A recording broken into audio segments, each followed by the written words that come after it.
Hello. Good evening. How are you? Yes, I'm fine. Fine. Fine. Fine. I'm fine. Oh, so good. Fine. Okay. So is it possible for you to do the prayer? Okay.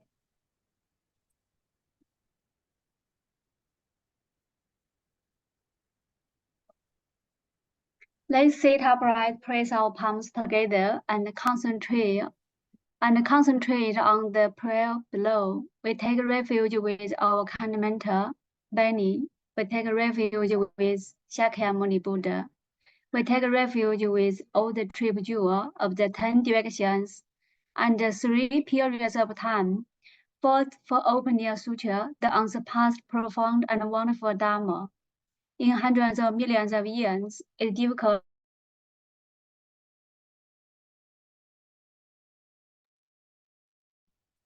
Sorry, I cannot hear you. What happened to you? So it's difficult to encounter, see and hear it, receive and uphold it, and without even the doctor's tuning.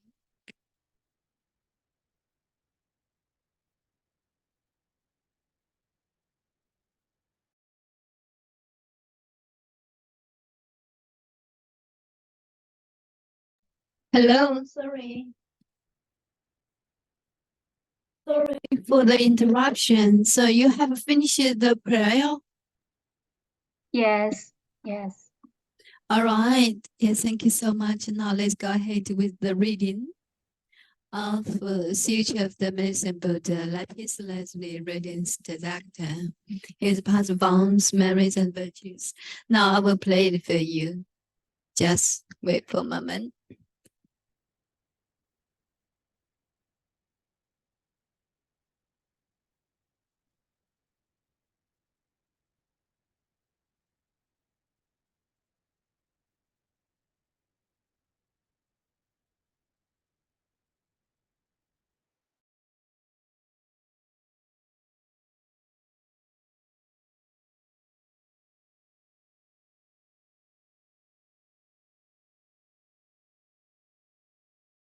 Thus have I heard. Once Buddha Sakyamuni, the world-honored one, was traveling throughout the various lands to teach and convert the people.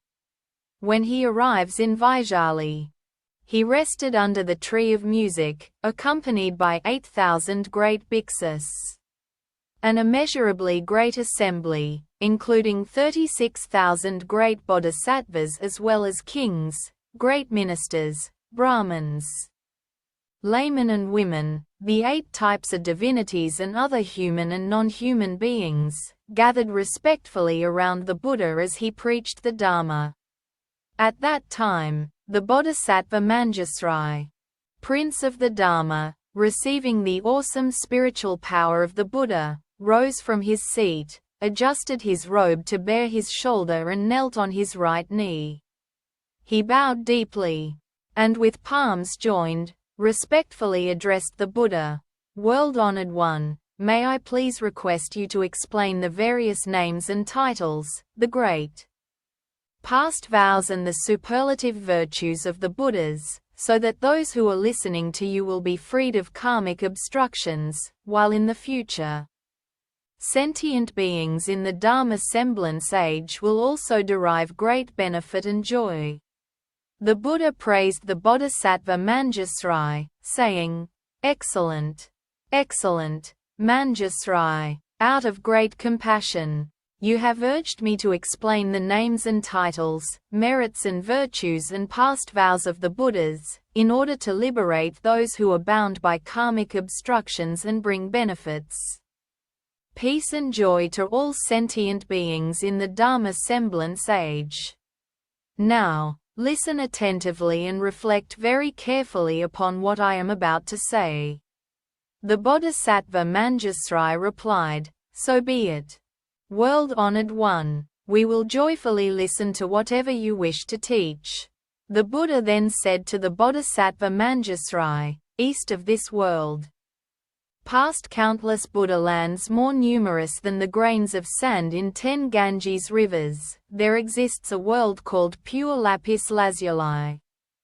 The Buddha of that world is called the Medicine Buddha lapis lazuli radiance Tathagata, Arhat, the perfectly enlightened, perfect in mind and deed, well gone, knower of the world, unsurpassed being.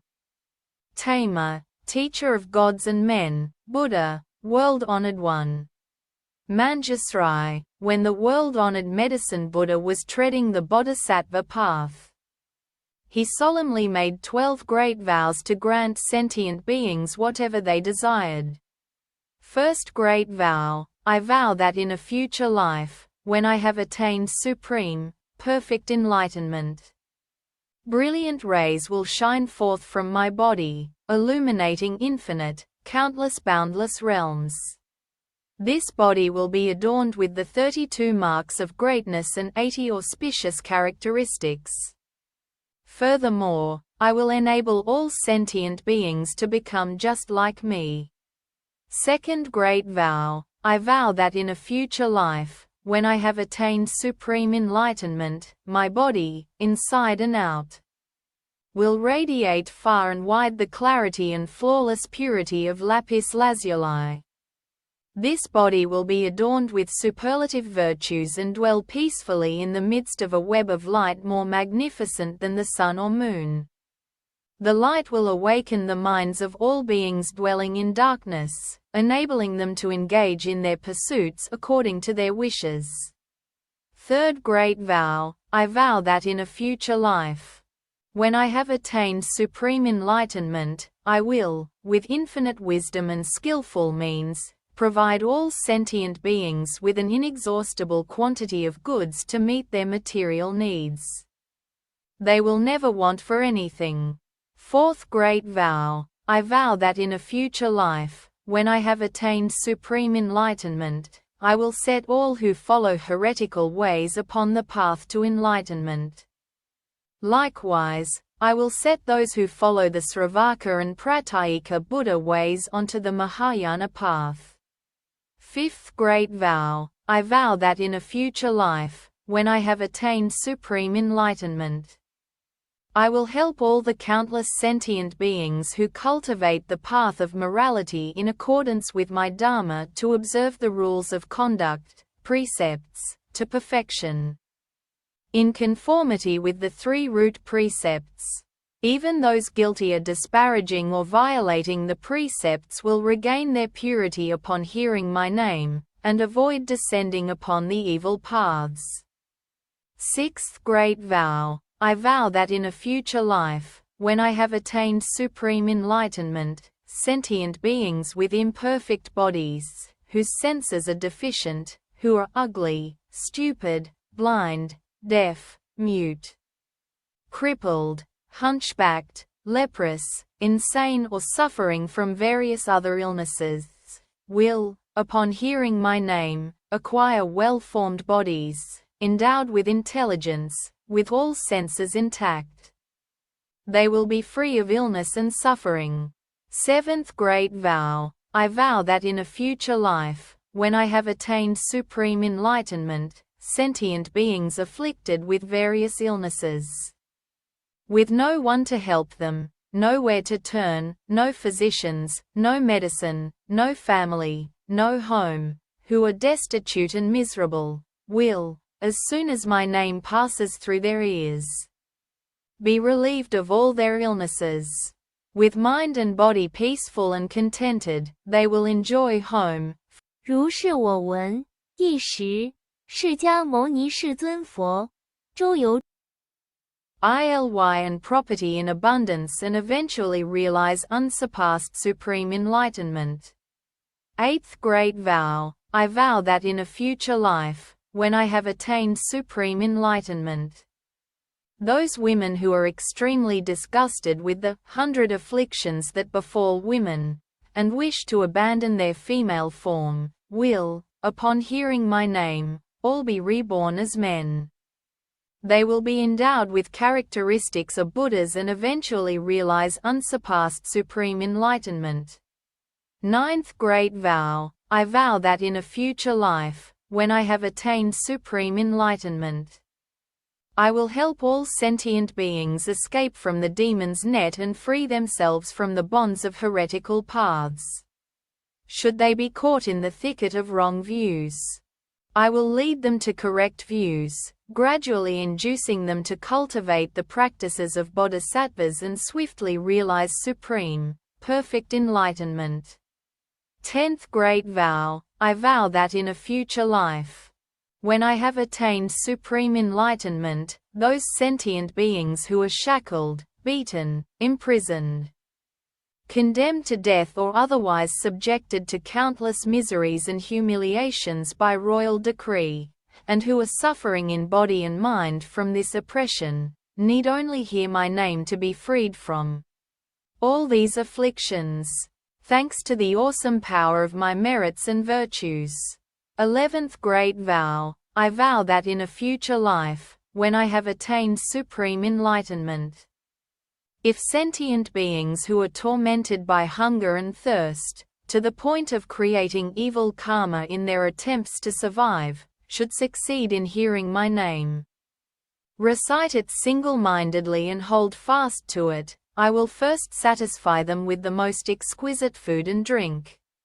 Ultimately, it is through the flavor of the Dharma that I will establish them in the realm of peace and happiness.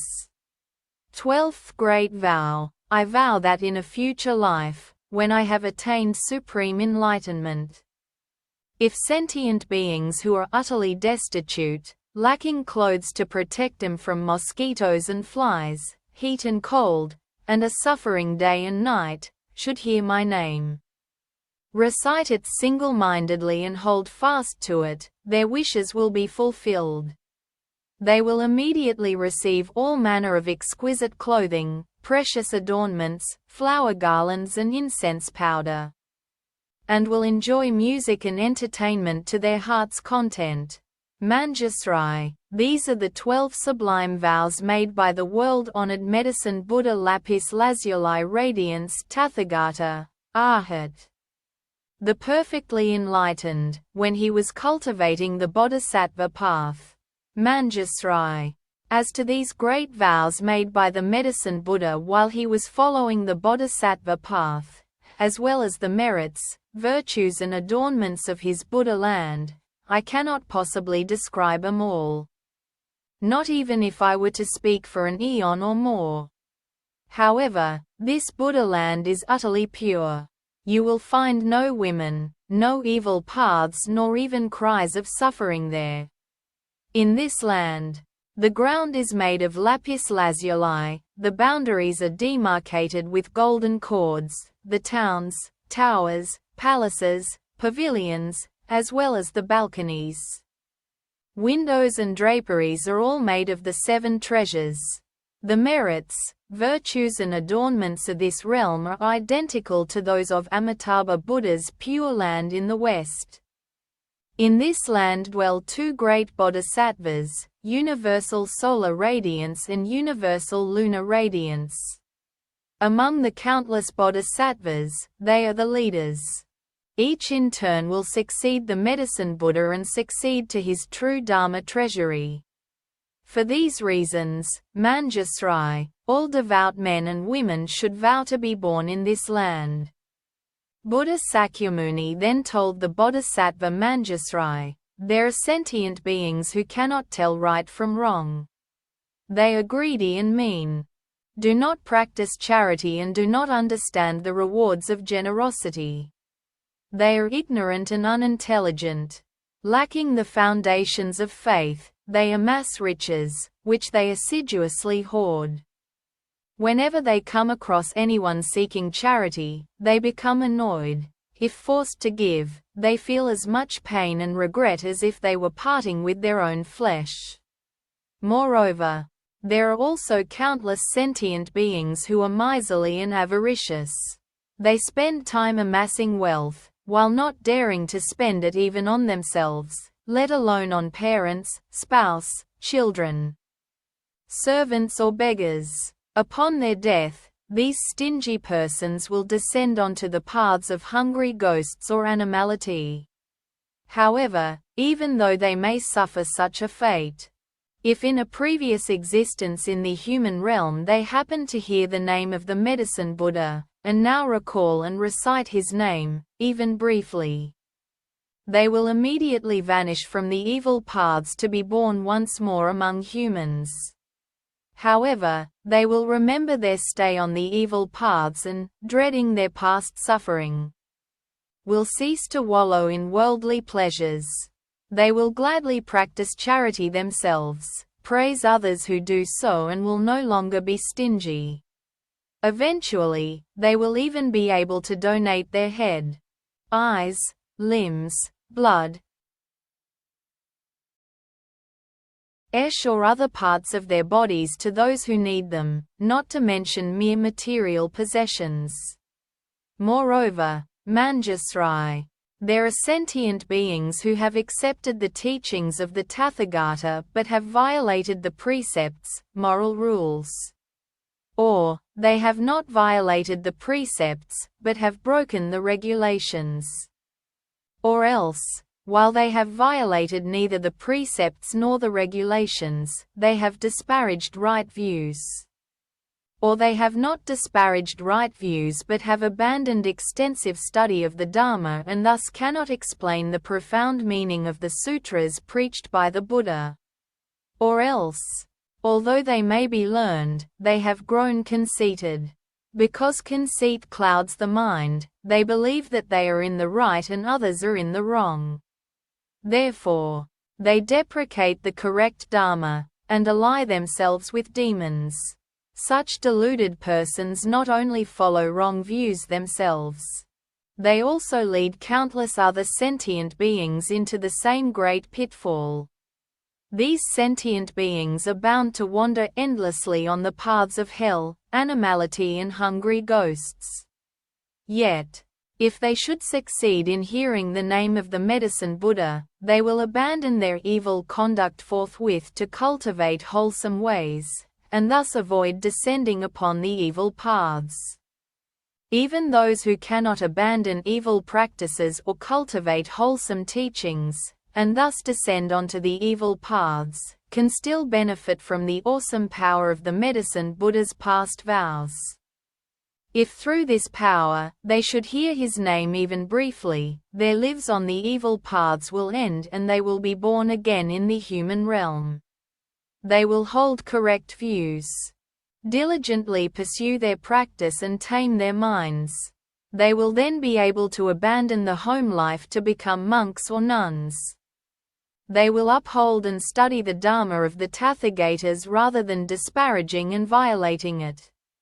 With correct views and extensive study, they will fathom the extremely profound meaning of the teachings, abandon all conceit and cease to disparage the correct Dharma. They will no longer have demons as companions, but will gradually cultivate the practices of Bodhisattvas and swiftly perfect them. Moreover, Manjusri, there are sentient beings who are avaricious, envious, jealous and accustomed to praising themselves and disparaging others. They are bound to sink onto the three evil paths, suffering intense misery for countless thousands of years. When this intense suffering comes to an end, they will be born in the human world as oxen, horses, donkeys or camels. Often beaten and mistreated, they will suffer hunger and thirst and constantly travel along the road carrying heavy loads.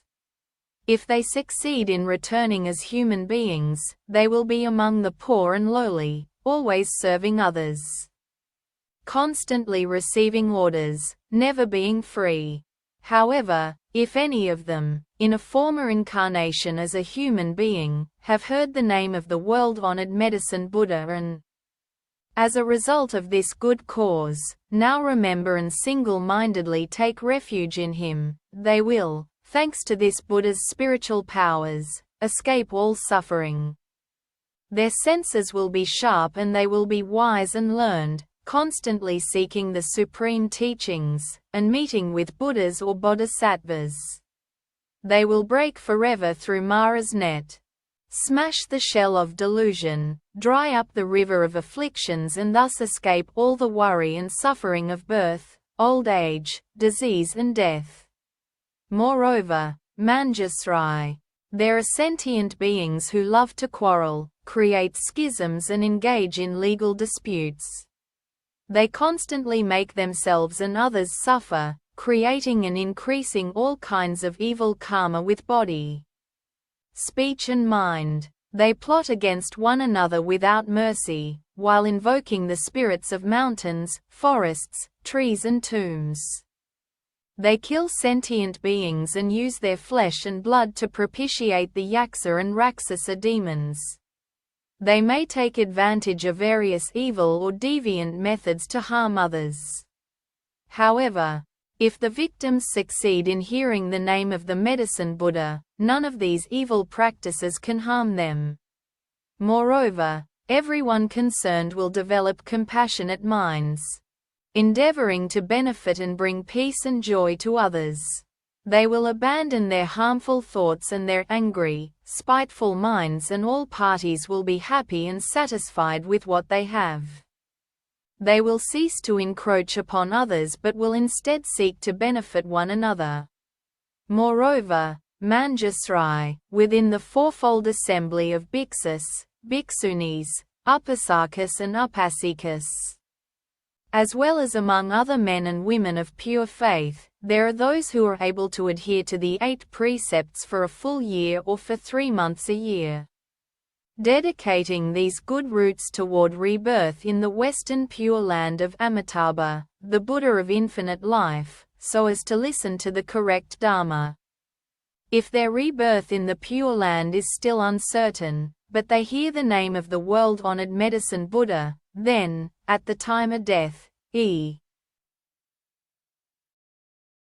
IGHT great Bodhisattvas, namely, Manjusri, Avalokitesvara, Mahesthamaprapta, Aksiyamati, Ratnakandana, Bhaishajya Raja, Bhaishajya Samudgata, and Maitreya, will traverse space and descend to show them the way. They will thereupon be reborn spontaneously in jewel-ed flowers of many hues. Moreover, there are those who are born in the celestial realms, thanks to hearing the name of the Medicine Buddha. Despite their birth in the celestial realms, their good roots are still not exhausted, and thus they will not be born again on the evil paths.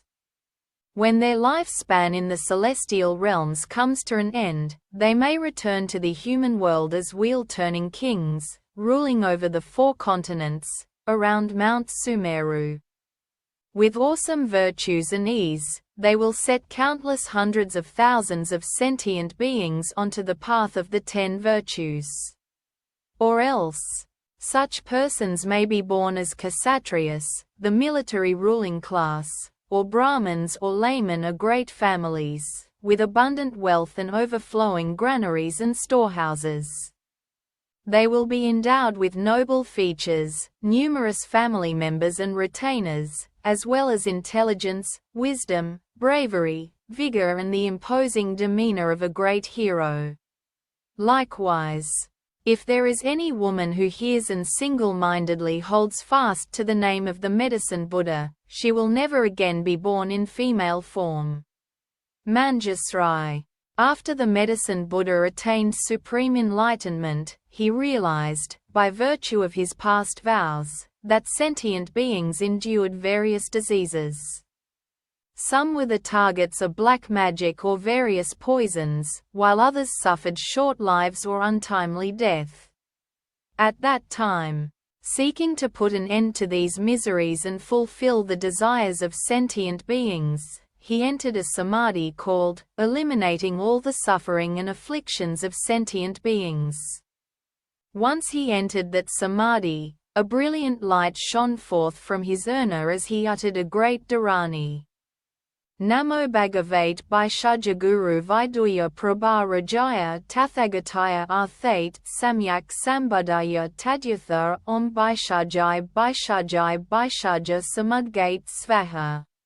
As soon as the Medicine Buddha, in his radiance, had uttered this dharani, the entire cosmos rumbled and shook. Brilliant lights shone forth, allowing all sentient beings to escape disease and suffering and enjoy peace and happiness. Manjusri, if you come across any man, or woman, suffering illness, you should constantly cleanse him, bathe him and rinse his mouth. You should single-mindedly recite this dharani 108 times on his behalf, over his food, medicine or water from which insects have been removed. Once he has consumed the food or drink, his illness and suffering will disappear. If the patient has a particular wish and single-mindedly recites this dharani, his wish will be fulfilled. He will be free of disease, enjoy a longer life and, at death, be born in the realm of the Medicine Buddha. He will then be beyond retrogression and eventually realize Supreme Enlightenment.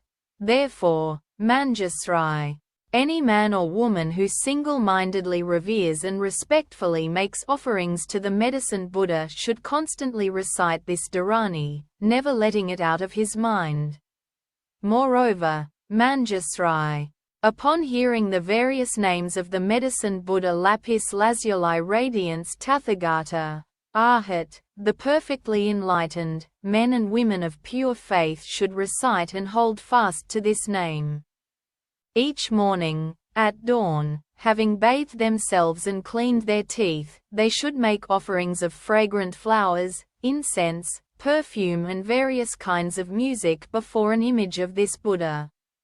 Furthermore, they should copy this sutra or have others do so, as well as single-mindedly recite it and listen to explanations of its meaning. They should offer all the necessities of life to the Dharma masters who teach this sutra, making sure they lack nothing. In this way, devout men and women will be under the protection of the Buddhas. All their wishes will be fulfilled and they will eventually realize Supreme Enlightenment. The Bodhisattva Manjusri then respectfully addressed the Buddha. O world-honored one! I vow that in the Dharma semblance age, I will use every skillful means to help men and women of pure faith hear the name of the world-honored Medicine Buddha. Even in their sleep, I will awaken their consciousness with the name of this Buddha.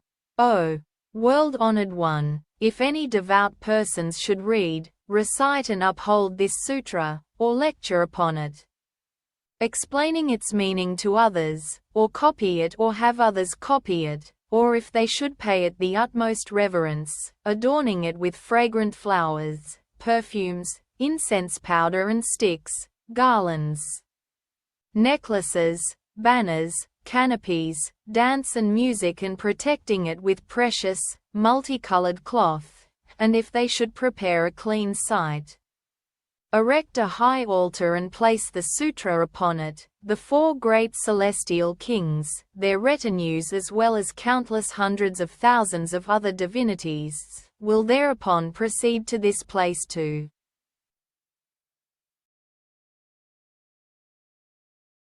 make offerings and guard this sutra. World-honored one, wherever this treasure of a sutra has spread and there are people capable of upholding it, you should know that, thanks to the Medicine Buddha's past vows, his virtues and the power of his name, the place will be free of untimely death. In that place, there will no longer be evil demons or spirits to sap the vital energy of the people.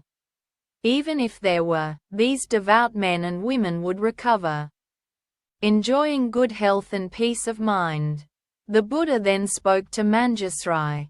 So be it, Manjusri. It is just as you say. If men and women of pure faith wish to make offerings to the world-honored Medicine Buddha, they should first make an image of this Buddha, and then place it upon a pure, clean altar. They should scatter all kinds of flowers, burn all varieties of incense and adorn the place with banners and pennants. For 7 days and nights they should adhere to the 8 precepts.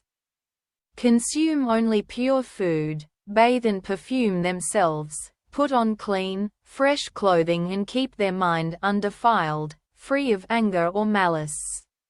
They should develop feelings of kindness, compassion, joy and giving toward all sentient beings, while bringing them benefits, peace and happiness. They should play music and sing the praises of the Medicine Buddha, while circumambulating his image in a rightward, clockwise, direction. Moreover, they should bear in mind his merits, virtues and past vows, while reading and reciting this sutra, reflecting on its meaning and explaining it to others. Whatever they wish will then be fulfilled, whether it be longevity, wealth, or anything else, such as official position or the birth of sons and daughters. Moreover, if any sentient beings suddenly suffer nightmares and witness all kinds evil omens, such as flocks of strange birds, or hundreds of ominous signs throughout their homes, they need only venerate the world-honored Medicine Buddha with all kinds of wonderful offerings, and the nightmares, evil omens and inauspicious signs will all disappear, no longer able to cause them harm. If any sentient beings are in fear of water, fire, knives, poison, falling off a precipice, or of vicious beasts, such as wild elephants, lions, tigers, wolves, bears, venomous snakes, scorpions, centipedes, millipedes, infectious, mosquitoes or gnats, they need only single-mindedly recall and recite the name of the Medicine Buddha, while respectfully making offerings to him, and they will escape all these terrors. If a country should be subject to foreign invasion, banditry or rebellion, the inhabitants need only recall and recite the name of the Medicine Buddha, while paying homage to him, and all these calamities will likewise disappear. Moreover, Manjusri, there are men and women of pure faith who throughout their lives have not worshipped any deities, but have single-mindedly taken refuge in the Buddha, the Dharma and the Sangha and upheld the precepts, the 5 or 10 lay precepts, the 400 Bodhisattva precepts or the 250 bhiksu or 500 bhikshuni precepts. However, if any of them have violated the precepts they have taken and fear falling onto an evil path, they should concentrate on reciting the name of the Medicine Buddha and respectfully make offerings to him. They will then certainly avoid rebirth on the 3 evil paths. If women who experience extreme pain during childbirth can, with utmost sincerity, recite the name of the Medicine Buddha, praise, venerate and make offerings to him, they will be relieved of their suffering. The children born to them will be without defects, attractive in appearance, causing those who see them to rejoice. They will be endowed with keen senses and intelligence, along with a quiet disposition. They will seldom become ill, nor will evil spirits sap their vital energy. The world-honored one then asked Ananda, I have just extolled the merits and virtues of the world-honored Medicine Buddha. These merits and virtues are the extremely profound practices of all Buddhas, but are difficult to explain. Do you have faith in him or not? Ananda respectfully replied, Oh, great virtuous world-honored one, I do not have any doubts about the sutras preached by the Tathagatas. Why? It is because the Tathagatas' karma of body, speech and mind are all pure. Oh, world-honored one, the sun and the moon may fall, Mount Sumeru, the majestic king of mountains, may tremble, but the words of the Buddhas can never change. Oh, world-honored one, some sentient beings, whose roots of faith are deficient, may hear of the sublime practices of the Buddhas and think, how can we obtain these merits, virtues and great advantages just by reciting the name of the Medicine Buddha alone? Because of this lack of faith, they even develop disparaging thoughts. thus forfeiting great benefits and remaining in the long, dark night of ignorance. They descend onto the evil paths, revolving along them without end. The Buddha then said to Ananda, if these sentient beings should hear the name of the world-honored medicine Buddha, single-mindedly recite and hold fast to it without harboring doubts, then it will be impossible for them to sink onto the evil paths. O Ananda, these extremely profound practices of the Buddhas are difficult to believe in, difficult to understand. Yet you are now able to accept them. You should realize that this is all due to the awesome power of the Tathagatas.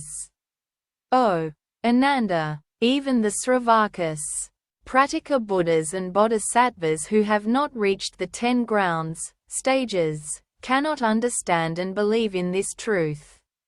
Only the Bodhisattvas who are one lifetime away from Buddhahood can. O Ananda, a human rebirth is difficult to achieve. However, to believe in, respect and honor the triple jewel is even more difficult. To hear the name of the world-honored medicine Buddha is more difficult still. O Ananda, the medicine Buddha has cultivated countless bodhisattva practices, employed countless skillful means and made countless far-reaching vows. If I were to take an eon or more to recount them, the eon would come to an end before I could exhaustively describe all these wonderful practices, vows and skillful means. At that time, a great bodhisattva in the assembly, named Salvation, arose from his seat, adjusted his robe to bare his right shoulder, knelt on his right knee, bowed and, with palms joined, respectfully addressed the Buddha. O great virtuous world-honored one! In the Dharma semblance age, there will be sentient beings who suffer numerous calamities, and are always sick and emaciated, unable to eat or drink, their throats dry and lips parched, their eyes seeing darkness everywhere. As the signs of death appear, they are surrounded by parents, family, friends and the ones who master the wonderful Dharma weeping and lamenting. As such a patient lies in bed, he sees the messengers of Yama arrive to lead his consciousness before this king of justice. Now, all sentient beings have inborn spirits who record everything they do, both their transgressions and their merits. These spirits then present the patient's entire record to King Yama. At that time, the king questions the dying person and tabulates his good and bad karma before deciding upon his fate. If, at that point, the relatives and the ones who are proficient in wonderful Dharma of the patient are able to take refuge in the world-honored medicine Buddha on his behalf, invite monks and nuns to recite this sutra, light 7-tiered lamps and hang multicolored longevity banners, his consciousness may return then and there, and he will see himself clearly, as though in a dream. Or else, after 7, 21, 35 or 49 days, when his consciousness returns, as if awakening from a dream, he will recall his good and bad karma and the consequences thereof. Having personally witnessed the consequences of karma, he will never again create evil karma, even if his life is in danger. Therefore, men and women of pure faith should uphold the name of the medicine Buddha, venerate and make offerings to him according to their means. Ananda then asked the Bodhisattva Salvation, "Good man, how should we venerate and make offerings to the world-honored medicine Buddha, and how should we make the longevity penance and lamps?" The Bodhisattva Salvation replied, "Virtuous one, in order to help the patient recover, you should adhere to the 8 precepts for 7 days and 7 nights, make offerings of food, drink and other necessities to a group of monks and nuns in accordance with your means. Pay homage and respectfully make offerings to the world-honored Medicine Buddha 6 times a day and recite this sutra 49 times. You should light 49 lamps. Make 7 images of the Medicine Buddha and place 7 lamps, each as large as a cartwheel, before each image, letting them burn continuously for 49 days and nights. You should also make multicolored banners, 49 hand lengths long. Furthermore, you should release 49 species of animals, thus sparing their lives. The patient may then escape danger and will not be under the sway of evil demons, nor subject to untimely death. Moreover, Ananda, when the anointed Kshatriya kings find themselves beset by calamities, such as epidemics, foreign invasion, internal insurrection, an adverse alignment of the stars, an eclipse of the sun or the moon, unseasonable storms or a failure of the monsoons, they should develop compassionate feelings toward all sentient beings. They should also pardon prisoners and make offerings to the world-honored Medicine Buddha in accordance with the rites described earlier. Thanks to these good roots and the power of the Medicine Buddha's past vows, peace and stability will immediately return to the affected countries. The rains and winds will be favorable. Crops will ripe on time and everyone will be healthy and happy. The country will be free of evil yakshas out to harm the pop. Lace. All the evil omens will immediately disappear, and these anointed Kshatriya kings will enjoy greater longevity and vitality, finer appearance as well as greater health and freedom than ever before. O Ananda, the queens, consorts, princesses, royal heirs, great ministers, court ladies, officials or commoners who suffer disease and other misfortunes should also make offerings to the Medicine Buddha.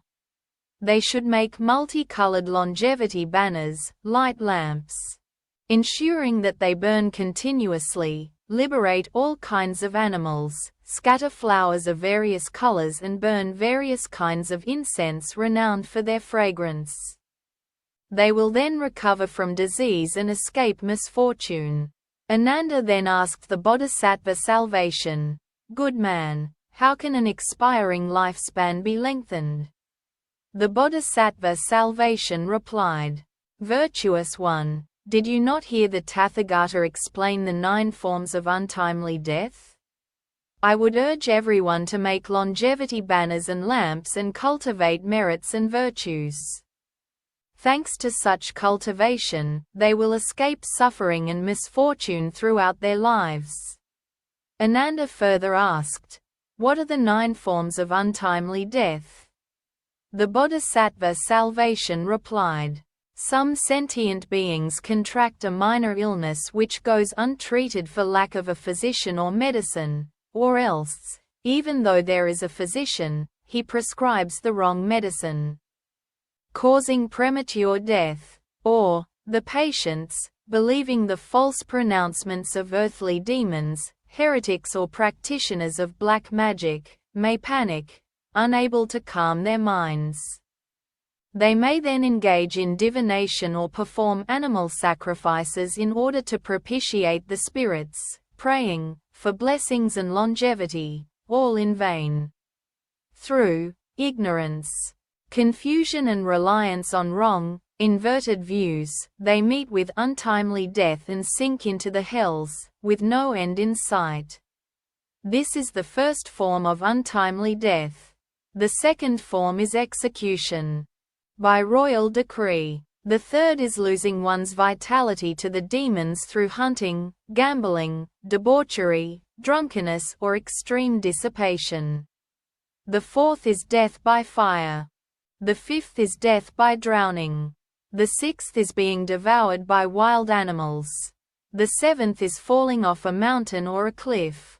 The eighth is death by poison, incantations, evil mantras or demons raised from the dead. The ninth is from hunger or thirst, for lack of food and water. These are the 9 forms of untimely death, mentioned by the Tathagatas. There are also countless other forms, which are too numerous to describe. Moreover, Ananda, King Yama is responsible for keeping the karmic register of everyone in the world. If sentient beings have been unfilial, committed the 5 cardinal sins, disparaged the triple jewel, broken the laws of the land or violated the major precepts, King Yama will mete out punishment according to the infraction. Therefore, I urge sentient beings to light lamps, make banners, liberate animals and cultivate merits in order to avoid suffering and misfortune. At that time, there were 12 powerful Yaksa generals in the great assembly named Kumbhira, Vajra, Mahira, Andira, Anila, Sandila, Indra, Pajra, Makura, Sindura, Katura, and Vikarala. Each was accompanied by a retinue of 7,000 Yaksas.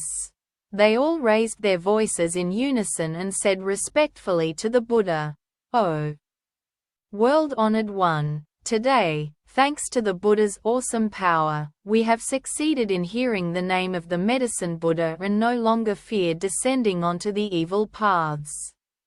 Together, with one mind, we take refuge in the Buddha, the Dharma and the Sangha for the rest of our lives and pledge to support all sentient beings, bringing them genuine benefits and joy." Wherever this sutra circulates or wherever there are sentient beings who hold fast to the name of the Medicine Buddha and respectfully make offerings to him, whether in villages, towns, kingdoms or in the wilderness, we will all protect them. We will release them from all suffering and calamities and see to it that all their wishes are fulfilled. Sentient beings afflicted by disease or calamity and wishing to escape should also read or recite this sutra. They should knot our names with multicolored strands, untying them when their wishes are fulfilled. Thereupon, Buddha Sakyamuni praised the great Yaksa generals with these words, "Good indeed. Good indeed, great Yaksa generals. Those of you who wish to repay the benevolence and the virtues of the world-honored Medicine Buddha should always benefit and bring joy to all sentient beings in this way."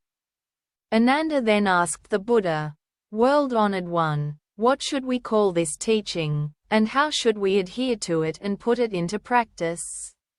Buddha Sakyamuni replied to Ananda, "This teaching is called the past vows, merits and virtues of the Medicine Buddha, or the dharani of the vows of the 12 Yaksa generals to benefit sentient beings or eradicating of all karmic obstacles. You should uphold it as such." When Buddha Sakyamuni finished speaking, the great Bodhisattvas, as well as the great Sravakas, kings, ministers, Brahmins, laypersons, Devas, Nagas, Yaksas, Gandharvas, Asuras, Garudas, Kinnaras, Mahoragas and other human and non-human beings all rejoiced at the Buddha's words. They faithfully accepted them and put them into practice. Sutra of the Medicine Buddha Lapis Lazuli Radiance Tathagata.